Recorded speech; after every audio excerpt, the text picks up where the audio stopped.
ఓం రత్నాకరాం ధౌతపధాం హిమాలయ కిరీటినిం బ్రహ్మరాజ ఋషి రత్నాఢ్యాం వందే భారత మాతరం. ఓం గురుర్బ్రహ్మా గురుర్విష్ణు గురుర్దేవో మహేశ్వరః గురుః సాక్షాత్ పరం బ్రహ్మ తస్మై శ్రీ గురవే నమః. శ్రీ గురుదత్త జయ గురుదత్త శ్రీపాదవల్లభ నరసింహ సరస్వతి శ్రీ గురు దత్తాత్రేయాయ నమః. గురుదేవ దత్త. గంగా యమునా సరస్వతీ సింధు బ్రహ్మపుత్రంచ గండకీ కావేరీ యమునా రేవా కృష్ణ గోదా మహానది. సర్వేవాం సర్వేపాం సర్వ గురు పరంపరకి మా హృదయపూర్వకమైన ఆనంద ఆశీర్వాదాలు, ఆనంద పారవశ్య శుభాభివందనాలు.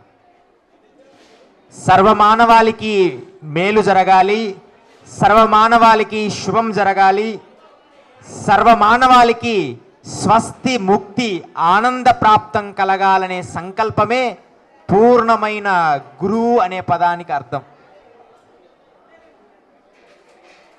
శుభం శుభం శుభం.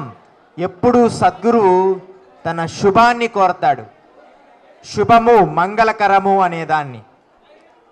అయితే ఈ గురు పూజకి ప్రత్యేకమైన పరంపర ఉన్నది. ఈ గురువు అనేదానికి ఒక పరంపరగా, ఒక విధానంగా వ్యాస పౌర్ణిమ అని కూడా పిలుస్తాం. గురు పౌర్ణిమ, వ్యాస పౌర్ణిమ. వ్యాసుడు ఈ పరంపర, ఆ వ్యాసుడు మనకి ప్రథమ గురువు. గురువు అంటే మనకు ప్రత్యక్ష గురువులు అందరూ గురువు గురువు గురువు. ఆ గురు పరంపరలో ముఖ్యమైన గురువు అంటే ఎవరంటే మొట్టమొదట మనకు గురువు జ్ఞాన గురువు కృష్ణ పరమాత్ముడు. ఎవరు మొట్టమొదటి గురువు అమ్మ? ఎవరు? కృష్ణ పరమాత్ముడు గురువు. ఆ తర్వాత అద్భుతమైన గురువు ఎవరంటే వ్యాస భగవానుడు గురువు. సద్గురువు అంటుంటాం కదా. ఆ పరంపరలోనే మనకు అద్భుతమైన గురువు ఎవరు? శంకరాచార్యులు వారు. ఇస్ ద గురు. వీళ్ళంతా గురువు. ఆ గురువులు పెట్టిన భిక్షలో మనం నడుస్తున్నాం. వారు ఆ సాహిత్యం, ఆ ధర్మం, అది మూల రూపంగా తాళపత్ర గ్రంథాల నుంచి కానీ, శృతి స్మృతి పురాణాల నుంచి కానీ ఇవన్నీ ఉండబట్టే మనకి ఈరోజు అవన్నీ మనం ఎలా నడవాలో మనకు నిర్ణయం చేస్తున్నాయి. ఎవరు నడిచినా, ఎవరు చెప్పినా, ఏ మార్గంలో ఉపదేశం చేసినా ఒక్కటి, ఇది శుద్ధమై ఉన్నదా లేదా అని గుర్తించాలి. ప్రతి మానవులకు కూడా యోగశక్తి ఉన్నది. కానీ శుద్ధమైన విద్యను మాత్రమే సాధన చేయాలి. అది శుద్ధము ఎక్కడున్నదంటే ప్రస్థానత్రయం, భగవద్గీత, బ్రహ్మసూత్రాలు, ఉపనిషత్తులు. వీటి నుంచి ఆధారభూతమైనది ఎవడు చెబుతాడో వాటిలో ఉన్నది శాస్త్రీయంగా ఉపదేశము చేసేవాడు గురువు. వాటి నుంచి కానిది వాచికముతో ఏది చెప్పినా వాటిని నమస్కరించి మనం ప్రక్కకు తొలగాలి. గురువు అంటే ఇంకొకటి, ఏ గురువైనా సరే వాడి పరమ గురువు ఉంటేనే వాడిని గురువుగా అంగీకరించాలి. నేను గురువు అంటే నా పైన గురువు ఉండాలి. గురువులో మొత్తం 5 మంది గురువులు ఉన్నారు. ఈ 5 మంది గురువుల్లో వీళ్ళంతా పెద్దలు చెప్పిన మాటల్లో ఉండవచ్చు, కానీ బలంగా మీ మనస్సుల్లో గురువు అంటే తెలుసుకోవాలి. గురువు అంటే 5 మంది గురువులు, పంచ గురువుల తత్వము కలిసి ఒక గురువు. గురువు అంటే ఏ జ్ఞానమైతే తెలుసుకుంటే ఒక మంత్రోపదేశం గురువు దొరుకుతాడో వాడు మొదట అక్షరాభ్యాసము చేసిన వాడు గురువు, తర్వాత ఆశ్రమ ధర్మాలు చెప్పిన వాడు గురువు, తర్వాత మనకు మంత్రోపదేశం చేసిన వాడు గురువు, ఆ తర్వాత అతని గురువు మన మంత్రోపదేశం చేయకపోయినా అతను మనకు పరమ గురువు. ఇంకొకడు ఉన్నాడు, ఎవడు వాడు? 5వ గురువు ఉన్నాడు, వాడు నిషిద్ధ గురువు. వాడు కూడా గురువే. శాస్త్రములో నిషిద్ధ అంటే మనకి కొన్ని రకాల మంత్రతంత్ర యంత్రాలలో భూత ఏయో జరుగుతుంటాయి. మంత్రశాస్త్ర తాయెత్తులని మంత్రము కట్టి మనల్ నుంచి కొన్ని కర్మలు తీసేయడానికి ఒకడు ఉంటాడు, వాడిని నిషిద్ధ గురువు అంటే గురువే, కానీ వాడికి అవసరమైనంత వాడుకొని వాడిని పక్కన పెట్టాలి. వాడి మాటే వేదమని వాడి మార్గంలో వెళ్తే వాడు నిషిద్ధుడు అవుతాడు. ఇది పంచగురువుల తత్వం. మనం పరమ గురువు వరకు ఆరాధించాలి, పంచ నిషిద్ధ గురువును అంగీకరించాలి. ఒక డాక్టర్ దగ్గరికి వెళ్ళి మనం వ్యాధిని తగ్గించుకుంటాం, అంతేగాని మరలా వాడిని ఎమ్మడికి మరలా వస్తానండి అని అడగకూడదు. అలాంటి వాడే నిషిద్ధ గురువు. వాడు మన వ్యాధిని తగ్గించాలి తప్ప వాడిని మరలా మనం ఫాలో కాకూడదు. ఈ ఫాలో అవ్వాలంటే వాడు పరమ గురువులతో మమేకమై ఉండాలి. పరమ గురువులతో జ్ఞానం అభ్యసించి నీ గురువు ఎవరు, నువ్వు ఎవరు, ఇదే అడుగుతారు. మొట్టమొదట మనకు వశిష్ఠుడు తర్వాత శక్తి. పరమ గురు పరంపర పీఠాలు అంటాం కదా, గురుపీఠం అండి మాది పీఠం అండి. ఇప్పుడు అందరి పీఠాలు అయిపోతున్నాయి, అందరి పీఠాలే.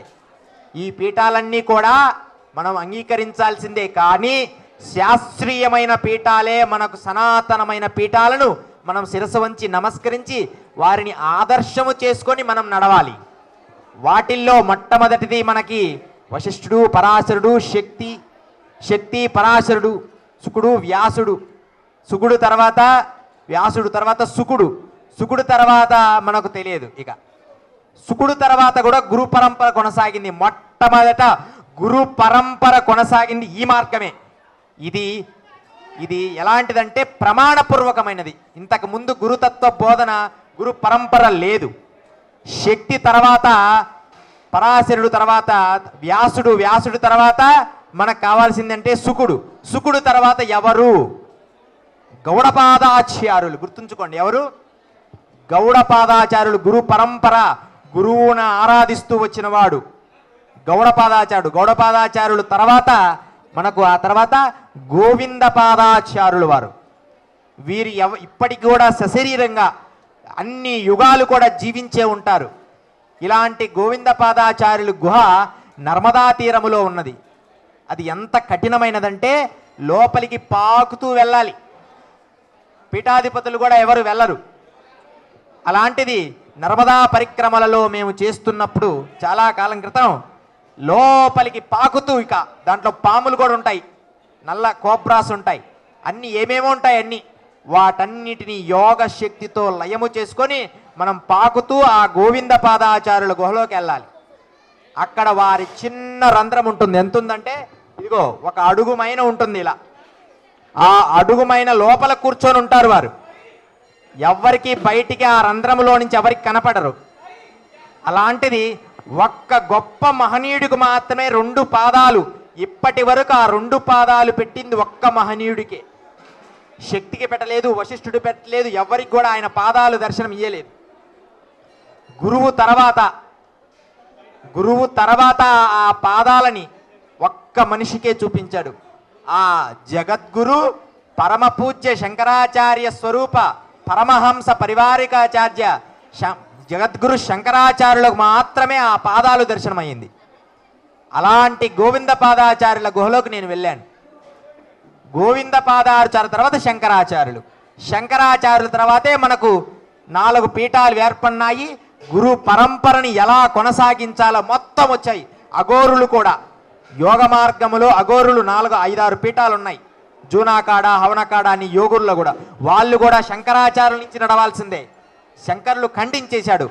ఎలా ఎలా ఎలా ఎలా గురువును ఆరాధించాలో నిర్ణయం చేసేవాడు. అఘోరులు కూడా, అఘోరులారా మీరు ఇలాగే సాధన చెయ్యాలి, మీరు ఇలాగే సాధన చేయాలని ఒక క్రమబద్ధీకరణ చేసిన వాడే శంకరాచార్యులు. వారే మనకు జగద్గురువు. ఆ కాలములో అలా భ్రష్టత్వం పొందిన యుగాన్ని మొత్తం ప్రక్షాళన చేశాడు. అలాంటి వాడే శంకరాచార్యులు వారు.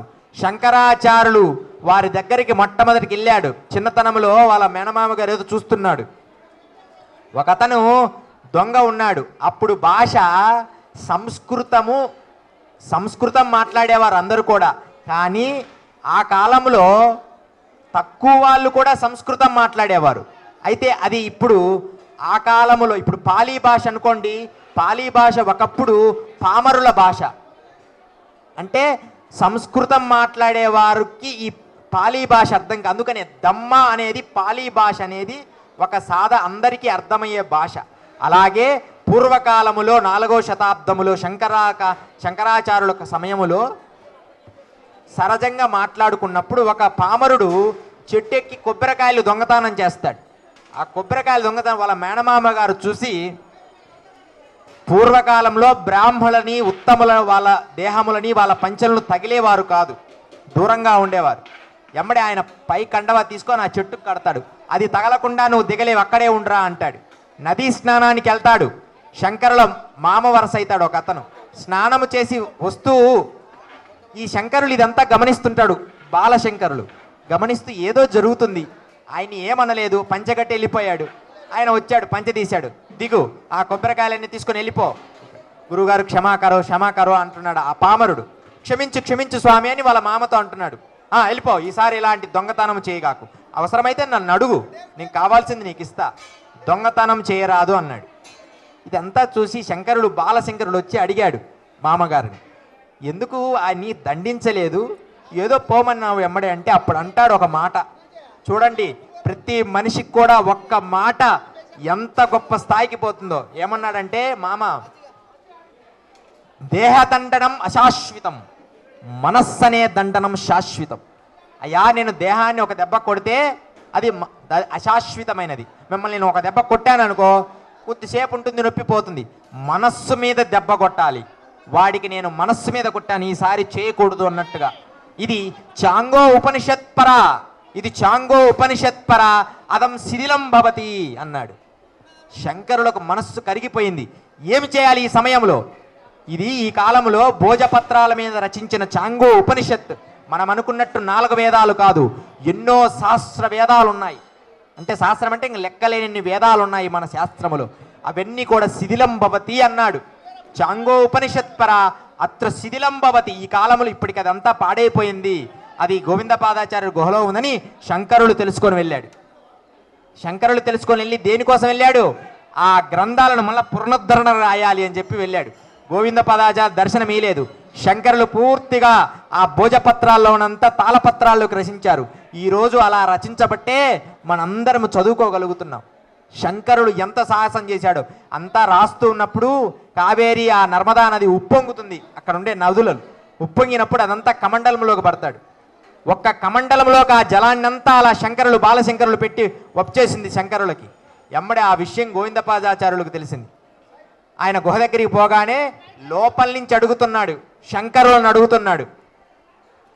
శంకరాచార్యులు నమస్కరిస్తుంటే లోపల నుంచి మొట్టమొదట ఆయన దర్శనం కోసం అప్పటికే ఎంతోమంది ఋషులు, ఎంతోమంది విద్యార్థులు ఆయన మాట కోసం ఎదురు చూస్తున్నారు. ఆ గోవిందపాదాచార్యుల మాట కోసం ఎదురు చూస్తున్నారు. అలాంటిది శంకరుల వల్ల లోపల నుంచి అడుగుతున్నాడు, కత్వం. ఇది మీ అందరికి కావాల్సింది. మీ మనస్సు మీద అడగాల్సినది ఏంటంటే, మీ మనస్సుని బలంగా అడగాల్సింది ఒక్కటే ఉంది, కత్వం. ఎవరయ్యా నువ్వు అన్నాడు. అంతే. అప్పుడు తన హృదయంలో నుంచి ఒకడు అన్నాడు, నేను అగ్ని కాదు, జలము కాదు, ఆయువును కాదు, నేనైన వాడిని అన్నాడు శంకరులు. అప్పుడు ఆయన గోవిందపాదాచార్యులు శంకర సాక్షాత్ శివ, శివ సాక్షాత్ శంకర అని తీర్మానించేశాడు. ఈయన సాక్షాత్తు పరమశివుడి అంశతో పుట్టినవాడని తన 2 పాదాలు తీసి ఆ గోవింద పాదారు గుహలో నుంచి బయటికి పెట్టాడు. అప్పుడు ఆయన నమస్కరించుకున్నాడు శంకరులు, ఆయనకు గురువు అయ్యాడు శంకరులకి. అప్పుడు గోవింద పాదాచారు, నాయన నువ్వు సాక్షాత్తు నా శిష్యుడు కావడం నా అదృష్టం, నేను నీకు గురువునని అలా బోధించాడు. అలా గురువు దగ్గర అలాంటి ప్రజ్ఞతో గురువు మనస్సు గెలవాలి. అంతే పోగానే నాకు యోగం ఉంది గురువు గారు నాకు మంత్రం చెప్పండి కాదు, గురువు మనస్సు కరగాలి నీ హృదయముతో, అప్పుడు గురువు ఆశీర్వదించాలి. ఆపాదమస్తకం గురువు ఒక్కసారి అలా తగులుతాడు. అంతేగా పోగానే గురువులు కాలేరు, రాగానే శిష్యుడు కాలేడు. గురువు శిష్యుడంతే మీలో సమర్థతను పెంచుకోవాలి. అప్పుడు పోయి ఆ గ్రంథాలన్నీ రాసి అక్కడి నుంచి చెప్పాడు, నువ్వు కాశీనగరం వెళ్ళు అని. కాశీనగరంలో అన్ని గ్రంథాలు రాశాడు, హిమాలయాలకు వెళ్ళాడు. అలా గురు పరంపర ఇలా ఉండాలని నిర్ధారణ మొట్టమొదట ఒక భారతదేశాన్ని, గతంలో ఉన్నది యుగాలలో ఉన్నది, కానీ ఒక ప్రక్షాళన చేస్తాడు. ఎందువలన అంటే గురువుగారు ఎందువలన ఈ ఏదైనా సరే విశ్వంలో పెరుగుట ఇరుగుట కొరకే అనేది ఒక సూత్రం. ఇది ఎకనామిక్స్ కూడా మీకు తెలుస్తుంది.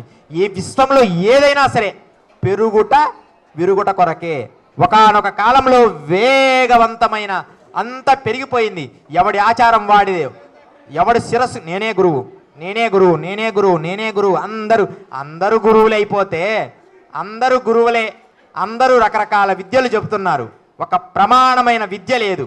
అందుకనే ప్రమాణపూర్వకమైన విద్యను శంకరాచార్యులు ఒక తీర్మానం చేశారు. ఆ తీర్మానం ఏమిటో తెలుసుకొని గురువుని ఎంచుకోవాలి. అప్పుడు నిజమైన మనము శిష్యులమై తర్వాత గురువులం అవుతాం. అహం గురు అహం సర్వం నమస్కారం కరోతు అహమేవ గురువు అని చింతయతి అజ్ఞానం ప్రాప్తవాన్ ఏవా. ఇదం గురువు సర్వత్ర గురువు ఇదం ప్రజ్ఞానం భవతి, జ్ఞానం విజ్ఞానం భవతి. అంతా విజ్ఞాన స్వరూపులే. ఆమెకు రకరకాల విద్యలు వచ్చు, ఆమెకు సంస్కృతం వచ్చు, ఆమెకు కంప్యూటర్ వచ్చు, ఇదంతా విజ్ఞానం ఏవ భవతి. మీ అంతా విజ్ఞానములో ఉన్నారు, కానీ జ్ఞానం ఇక్కడ ఉన్నది. జ్ఞానానికి విజ్ఞానము తోడైనప్పుడు మనం అనుకున్న విజయాలు సాధిస్తాం. ఒట్టి విజ్ఞానమున్నా గురువు నా భవతి. గురువు నాకు విజ్ఞానం ఉంది, నాకు సమస్త శాస్త్రాలు తెలుసండి. దేనికో నీ సమస్త శాస్త్రాలు, నాకు సమస్త విద్యలు సమస్త భగవద్గీత అంతా చూడకుండా చదువుతానండి. దేనికోయ్ ఆ శ్లోకం అర్థం ఏమిటోయ్? భగవద్గీత అంతా తెలుసు కానీ చేసే పని చేస్తూ ఉంటాం. భగవద్గీత అంతా తెలుసు, గురువు గారు కొంచెం ఆ కంఠం ఒకటి అది ఇస్తారా నాకు అని నిజమైన గురువు అడిగినప్పుడు నా త్యాగమేది? నీ హృదయాంతరాల నుంచి త్యాగం ఉద్భవించాలి. అడిగినవాడు పాత్ర నెరిగి దానము చెయ్యాలి. సమస్తము త్యజించగలగల అవసరమైనప్పుడు అవసరమైన వాడికి. గోవింద పాదాచార్యులు అది చేశారు, శంకరులకి ఇచ్చేశారు.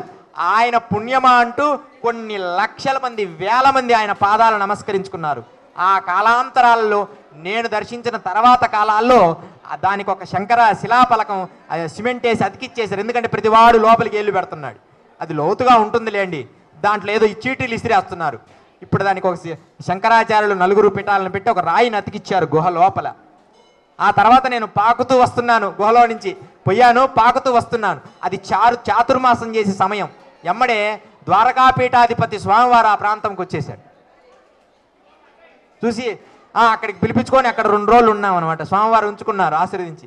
ఆహా ఆ గుహలోకి వెళ్ళొచ్చావాయా అని అడిగారు. స్వామి దయవల్లే, ఎంత కష్టపడినావయ్యా నువ్వు అంటున్నాడు. అక్కడికి వెళ్ళినట్టు ఒక ప్రమాణం తెచ్చుకోకూడదు, ఒక చిన్న ప్రమాణం కూడా తీసుకొచ్చుకున్నాను, చూపించాను.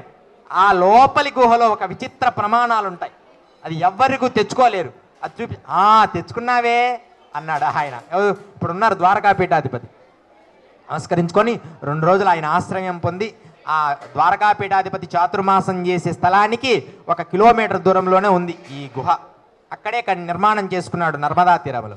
అలా మనకు శంకరులు ప్రవేశపెట్టి బద్రీనాథు, పూరి జగన్నాథు, జగద్గురు శృంగేరి శంకరాపీఠము, తర్వాత ద్వారకాపీఠం, ఇలా ఈ 4 పీఠాలని ఈ 4 పీఠాల పరంపరలో ఉపపీఠాలు ఆ పీఠాల నుంచి మనం విద్య పొందితేనే మన గురు పరంపరకి వైదిక ధర్మశాస్త్రాలకి అర్థము. అంతే తప్ప ఈ కాలంలో దీపారాధన చేయకుండా ఇలా ముక్కు మూసుకొని నేను ధ్యానం చేస్తానండి, నేను దీపం వెలిగించను, ఇలాంటి పిచ్చి వేషాలన్నీ వేయొద్దు.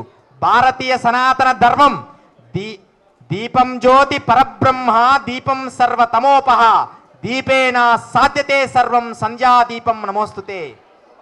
సచ్చిదానంద రూపాయ పలకండి, సచ్చిదానంద రూపాయ పలకండి గట్టిగా, సచ్చిదానంద రూపాయ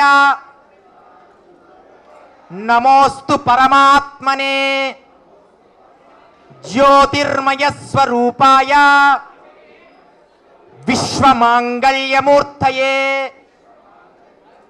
ఇది సచ్చిదానంద రూపాయ నమోస్తు పరమాత్మనే జ్యోతిర్మయ స్వరూపాయ విశ్వమాంగళ్యమూర్తయే. ఇది కావాలి మనకి. ప్రతి నిత్యం ప్రతి శ్రీ మీరు దీపం వెలిగించాలి. దీపమే గురువు మనకి. దీపాన్ని చూస్తూ ధ్యానించాలి. అంతే తప్ప నేను గంటల తరబడి పడుకొని కూడా ధ్యానం చేస్తానండి కొంతమంది చెప్తుంటారు. ఇదంతా నాన్ సెన్స్ వ్యవహారాలు. వేల యుగాలు సైతం ఋషులు ఎంతో కష్టపడి సాధనలు చేస్తే కానీ అంతో ఇంతో ఏదో కలగలే. అంతేగాని ఈ 40 సంవత్సరాలలోనే నేను 30 సంవత్సరాలు హిమాలయాలు తిరిగానండి, నీ 30 సంవత్సరాలు ఏం అవసరం లేదు. 100 సంవత్సరాలు తిరుగు, హిమాలయాలు తిరిగితే జ్ఞానం రాదు. పట్టుకునేది పట్టుకోవాలి, వదిలేది వదలాలి. అలాంటిది పట్టుకొని మనం నడిస్తే అక్కడ హిమాలయాలకు వెళ్తాం కదండి, అక్కడ గొర్రెలు కాసే వాళ్ళు కూడా మాతో తిరుగుతారు. వాళ్ళందరికీ జ్ఞానం ప్రాప్తవానవా అజ్ఞానం ప్రాప్తవానేవా? అయితే మాకు సహకరిస్తూ ఉంటారు గొర్రెలు కాసేవాళ్ళు. కొండ జాతి వాళ్ళందరూ మేము పర్వతాలకు ఎక్కుతుంటాం. నేను పర్వతాలకు ఎక్కేటప్పుడు ఎంతోమంది గొర్రెలు కాసేవాళ్ళు నాకు సహాయం చేశారు, నాకు భిక్ష పెట్టారు. వాళ్ళకు మంచి మైత్రి ఇచ్చి మరుజన్మలో మీరు మంచి సాధవులు పుట్టండి అని చెప్పుకుంటూ వెళ్ళిపోతుంటాం. హిమాలయాల్లో తిరిగినంత మాత్రాన, యోగి పక్కనే రాసుకున్నంత మాత్రాన జ్ఞానం రాదు. పాదాలు గట్టిగా పట్టుకొని రుద్దితే రాదు. హృదయ కమల మందు పాదములు నిలపగా జ్ఞానంబు ప్రాప్తించు యోగంబు సిద్ధించు. నీ హృదయములో గురువు మాటే మంత్రంగా భావించాలి. గురువుగారు మాకు మంత్రం లేదండి, ఇంకే మంత్రం ఇవ్వాలి నా తలకాయ. గురువుగారు మంత్రం ఇవ్వాల్సిన పని లేదు. గురువు మాటే అంతే. గురువు రోజు చెప్తున్నారు మాటే మంత్రం. నాయనా ఇలా నడుచుకో, నానా అలా నడుచుకో. దాన్ని మీరు సాధన చేస్తే అద్భుతమైన శక్తులు మీకు లభిస్తాయి, అద్భుతమైన ప్రగతి మీకు వస్తుంది. అలా శంకరులు ప్రవేశపెట్టి అందరికీ ఎన్ని పీఠాలు గమనించి ఇలా సన్యాసం, ఇలా బ్రహ్మచర్యం, ఇలా గృహస్థం. మా గురు పరంపర భృగు మహర్షి పరంపర.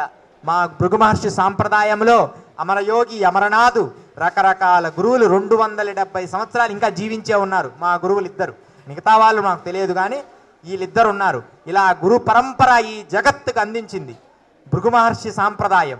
రకరకాల సాంప్రదాయాలు, హిమాలయ సాంప్రదాయం. సాధన ఇలా చేయాలి, ఇలా నియమం. ఏది చేసినా ఏది చెందినా హృదయం హృదయం, ప్రేమ ప్రేమ ప్రేమ. ఎంత గంటల తబడి ధ్యానం చేస్తావు? నీ ముక్కుపోగు ఎవరైనా దొంగతనం చేశాడనుకో 60 ఏళ్ళ వయసులో, ఇక దానికోసం ఆ ముక్కుపుడ కోసమే ప్రాణం వదిలేస్తారు. చెవుపోగు 60 ఏళ్ళ వయసులో చెప్తున్నా. అదే 20 ఏళ్ళ వయసులో అయితే ఒక్క గుద్ది సమతతో ఉండాలి. రే దొంగ అని చెప్పి ఒక గుద్దు గుద్దాలి, అవసరమైతే పక్కన నెట్టేయాలి శక్తితో, సమస్థితిలో. నాకు వాడి మీద ఎలాంటి రాగద్వేషం లేదనుకోవాలి. ముసలితనం వచ్చింది, ఇంకా పట్టుకొనే కూర్చుంటాడు బంగారాన్ని. దానికి ఒక పిన్నీసి పెట్టండి అంటారు చైనుకు. ముసలి విధానం వచ్చింది, అలాంటప్పుడు అసలు పెట్టుకోకండి. అంటే త్యాగం. ఒకసారి రామానుజుల వారితో చాతుర్మాసం చేస్తున్నారు. ఒకరు భార్యాభర్తలు ఉన్నారు. ఒక దొంగలు ఒక పక్కంతా ఒలిచారు. ఈ విషయం గమనించింది భార్య. ఆమె కొంచెం మగతతో ఇలా తిరిగింది. వారికి తెలుసుకొని వాళ్ళు దొంగలు పరిగెట్టారు, వీళ్ళు లేచినట్టుందని.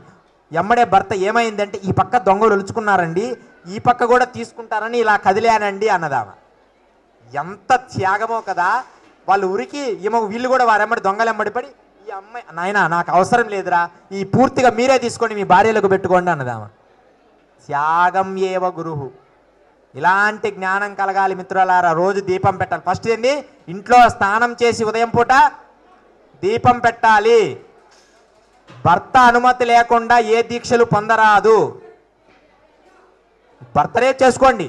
మన వేద సంస్కృతి ఒక నియమం పెట్టింది. ఆయన ప్రేమగా అర్చించుకోండి, ఆయన మాట చిన్నగా చెప్పండి, లేకపోతే నీ మనసులో చేసుకోండి భగవంతుని ఆరాధన.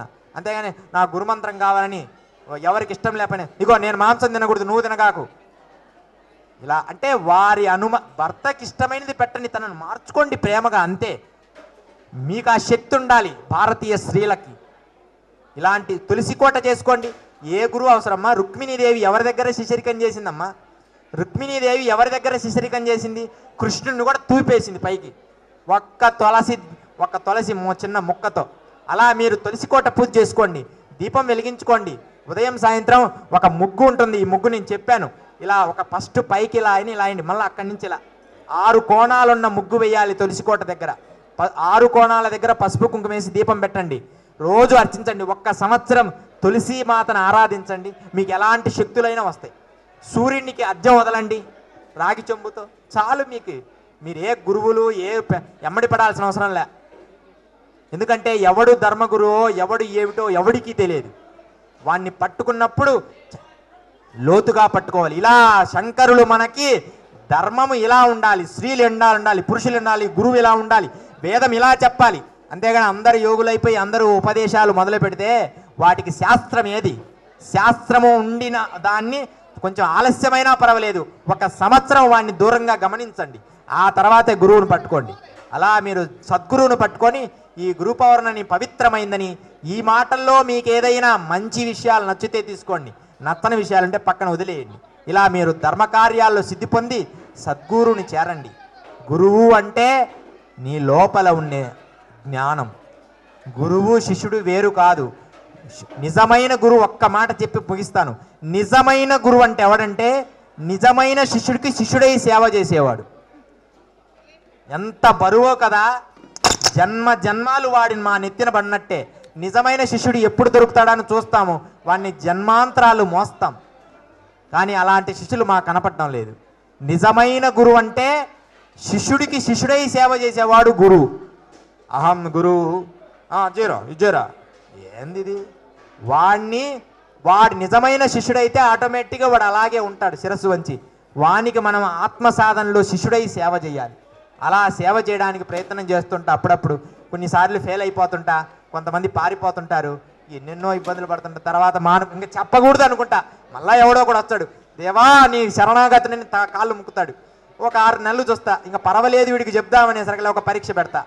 ధర్మ పరీక్షే, వాడి ఆస్తులేం అడగం, ధర్మ పరీక్ష పెడతాం, చూస్తాం అంతే. ఇంకా వాడు దానికి రాడు, అయిపోయింది. అయ్యో వీడు తప్పే. ఎన్నో ఇబ్బందులు పడుతుంటామమ్మా. అందుకనే మేము ఈ 20 సంవత్సరాల్లో 6 మందికి ఇచ్చాను ఇప్పటికి బ్రహ్మ విద్యాపదేశం. 6 మందిని 2 హిమాలయాల్లో వెళ్ళిపోయారు అంతే. ఇక మంచి తపస్సులు అయిపోయారు. 2 ఇంకో స్థలంలో ఉన్నారు. 2 నేనే ఆపమని చెప్పాను, కొన్ని వారి గృహస్థ పనులు ఉన్నాయి కాబట్టి. ఇలా ఉండాలి గురువు అంటే. వచ్చినోడందరికీ గురువుపదేశం చేస్తానని రెడీగా ఉండకూడదు. వానికి అవసరమైంది చెప్పాలి అంతే. వానికి పరీక్ష పెట్టాలి, ఆ తర్వాతే గురువుపదేశం. అది గురువు.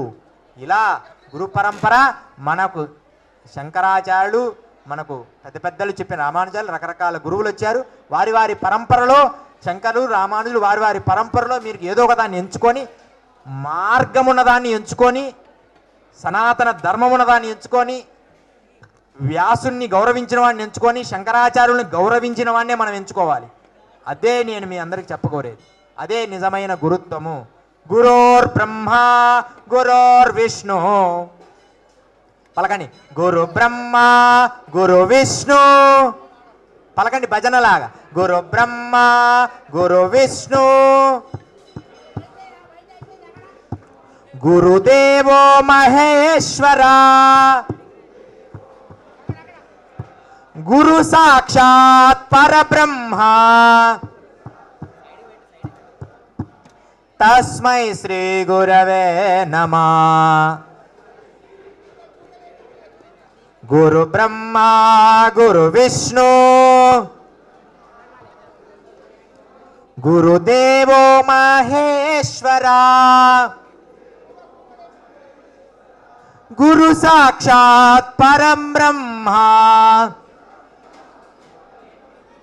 తస్మై శ్రీ గురవే నమః.